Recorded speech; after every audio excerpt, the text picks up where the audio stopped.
পাকিস্তান আফগানিস্তান সীমান্তে ফের সংঘর্ষ, প্রাণহানির সংখ্যা বেড়েছে, দুই দেশের মধ্যে উত্তেজনা তুঙ্গে। আসুন বিস্তারিত জানি।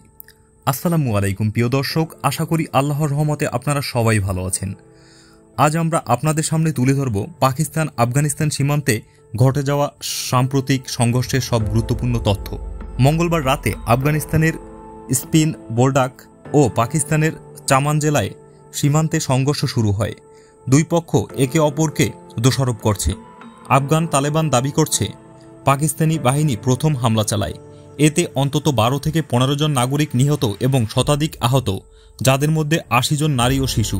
আফগান বাহিনী পাল্টা হামলা চালিয়ে পাকিস্তানের বেশ কয়েকজন সেনাকে হত্যা করেছে এবং পাকিস্তানি অস্ত্র ও ট্যাঙ্ক জব্দ করেছে। পাকিস্তান সরকার এই অভিযোগ অস্বীকার করে বলেছে আফগান তালেবানই প্রথম হামলা চালিয়েছিল।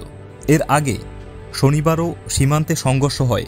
রোববার সৌদি আরব ও কাতারের আহ্বানে কিছুটা শান্তি স্থাপন হলেও সীমান্ত ক্রসিং এখনও বন্ধ রয়েছে।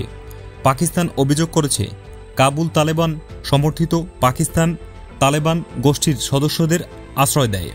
কাবুল এই অভিযোগ অস্বীকার করেছে এবং বলেছে তারা অন্য দেশের বিরুদ্ধে তাদের ভূখণ্ড ব্যবহার করতে দেয় না। সীমান্তে সংঘর্ষ চলছেই। এই দুই দেশের মধ্যে উত্তেজনা বেড়ে চলেছে।